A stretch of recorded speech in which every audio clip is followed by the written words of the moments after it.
Kamustang all? Sana okay man ako dito for today's video mga naman ay isasama ko kayo sa aming Tamagan Falls trip with my friends. Hey! Kung kayo ay nature lover din katulad ko, panoorin nyo to at huwag nyo iskip ang video. So ayan na nga man, kitang-kita nyo naman ang view. Ang ganda ng mga kasama ko, charot.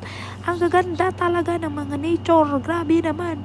So ayan ang mga manang kakadating namin. Siyempre, daming mga tao dito, kala nila mga turista kami pero dito lang kami sa lapit sa Demya, Bohol.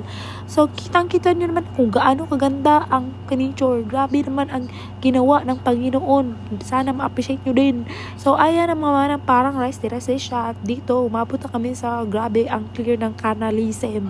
Medyo mainit talaga ang panahon yan. Pero ang iniisip namin is kung gaano kalamig ang aming pupuntahan. Kaya, ready go, laban! Alam nyo ba mga manang na habang naglalakad kami dito, hindi ko na malayan yung susi ko sa motor ay naiwan pala. Sa kakabidyo ko, naiwan ko yung susi ng motor. Pero hindi ko pa alam na naiwan ko, paulit-ulit lamang.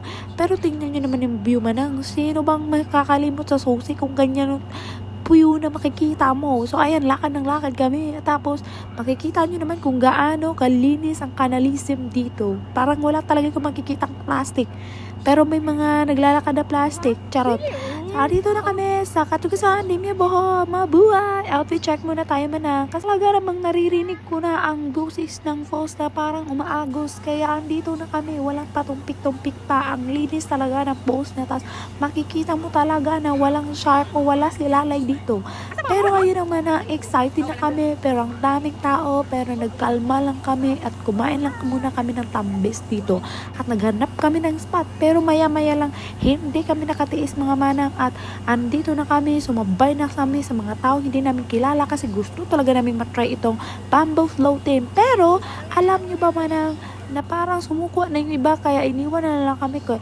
Kami na lang yung nandoon kasi parang nahiya na yung ibang mga tao ba para sumakay kaya pinagbigyan na lang yung mga ignorante kasi hindi minsan lang kami nagplo-floating sa bamboo.